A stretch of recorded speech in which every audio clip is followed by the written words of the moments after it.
kapal pesiar Aurelia, kapal mewah sepanjang 200 meter dengan 12 dek dan ribuan lampu yang gemerlap, meninggalkan pelabuhan Singapura dalam pelayaran eksklusif 7 hari ke Samudra Hindia.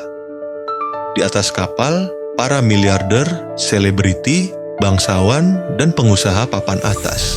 Semua undangan istimewa, semua menyimpan rahasia.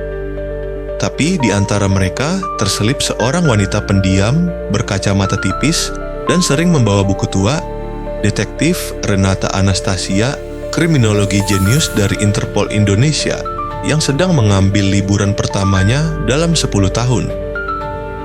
Namun liburannya berubah jadi misi saat mayat seorang pria ditemukan mengambang di kolam renang dek 5 tanpa luka, tanpa saksi, dan tanpa jejak. Korban bernama Julian Martens, pemilik perusahaan teknologi global, baru saja mengumumkan bahwa ia akan menjual sahamnya senilai miliaran dolar. Ia dikenal sombong, banyak musuh, dan punya catatan gelap dengan beberapa wanita di kapal. Mayatnya ditemukan pukul 03.45 pagi. CCTV dek 5 mati sejak pukul 03.00 karena gangguan sistem yang misterius.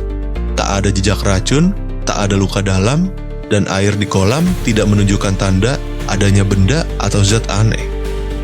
Kamar korban dikunci dari dalam. Renata diberi akses penuh oleh kapten kapal. Ia punya waktu 2 hari sebelum kapal Aurelia berlabuh di pelabuhan terakhir, Colombo. Jika pembunuh tidak ditemukan sebelum itu, ia bisa lolos selamanya. Renata menyelidiki dan mengisolasi 5 tersangka utama, Lara von Furst, mantan tunangan Julian, kaya, licik, dan dingin. Ditinggalkan Julian sebelum pernikahan karena wanita lain. Dr. Ian Kapur, ahli toksikologi yang dulu pernah diseret Julian ke pengadilan karena tuduhan sabotase lab. Semua bukti hilang entah kemana. Nora Leigh, pelayan pribadi Julian, sering diperlakukan kasar. Diketahui pernah berkata, "Saya berharap dia tenggelam." Emir Satria, pengusaha saingan Julian dari Indonesia, kehilangan kontrak besar karena ulah Julian tahun lalu. Alma Veles, seorang pianis yang kehilangan ayahnya karena bunuh diri setelah diserang media yang dimiliki Julian. Tapi semua punya alibi yang kuat. Dan jejak mereka tak ada di sekitar dek 5 malam itu. Renata menyimpulkan satu hal. Pembunuhan ini dilakukan dengan cara yang belum pernah terjadi sebelumnya. Renata menemukan petunjuk kecil. Di kuku korban ada serpihan garam laut yang tidak berasal dari kolam renang yang menggunakan air tawar. Di bawah lidahnya ada bekas cairan kimia aneh yang sudah menguap sepenuhnya. Ia mulai merangkai kemungkinan apakah Julian dibunuh di laut lalu dikembalikan ke kolam seperti tenggelam sendiri. Tapi bagaimana? Renata menyelidiki catatan pelayaran. Ia menemukan kapal sempat melambat drastis pada pukul 03.15 karena uji mesin. Tapi itu bohong, tidak ada uji mesin. Dan ternyata seseorang memanipulasi jalur pelayaran malam itu membuat kapal berhenti di atas koordinat tertentu selama 10 menit. Renata lalu memeriksa sistem lifeboat otomatis di sisi kapal. Salah satu lifeboat terpakai tapi dicatat error di log digital. Artinya, seseorang menggunakan lifeboat untuk menurunkan Julian ke laut, menghabisinya dengan cara tidak konvensional, lalu mengangkat mayatnya kembali dan menempatkan ke kolam agar tampak tenggelam sendiri. Tapi, siapa yang tahu cara mengendalikan sistem kapal tanpa jejak?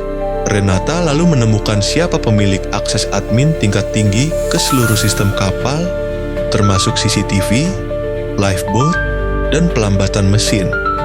Julian Martens sendiri, dan orang yang selama ini mengelola semua sistem dan selalu dekat dengannya, Nora Leigh, sang pelayan pribadi.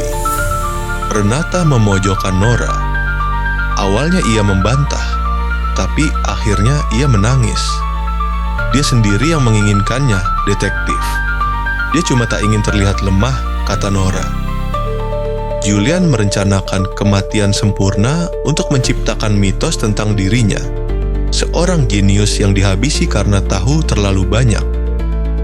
Ia menulis surat sebelumnya, mengatur semua manipulasi teknis, lalu meminta Nora menjalankan sisanya. Namun, Nora diam-diam menambahkan sesuatu untuk mempercepat dosis kimia mematikan yang Julian pakai. Karena diam-diam, ia membencinya. Jadi, meski Julian yang menginginkannya, Nora tetap seorang pembunuh. Kapal berlabuh di Kolombo. Nora dibawa ke pihak berwenang, dengan bukti cukup untuk menjatuhkannya. Namun, sebelum turun kapal, Renata menerima surat. Tertulis di atas kertas kulit dengan tinta hitam. Saya tahu Anda akan menemukan ini, Detektif Renata. Itulah sebabnya saya memilih Anda naik ke kapal. Kematian saya adalah teka-teki terakhir saya. Dan Anda menyelesaikannya. Terima kasih. Renata tersenyum kecil, lalu menatap laut yang tenang. Karena bahkan dalam kematian, Julian Martens masih membuat orang bermain dalam permainannya.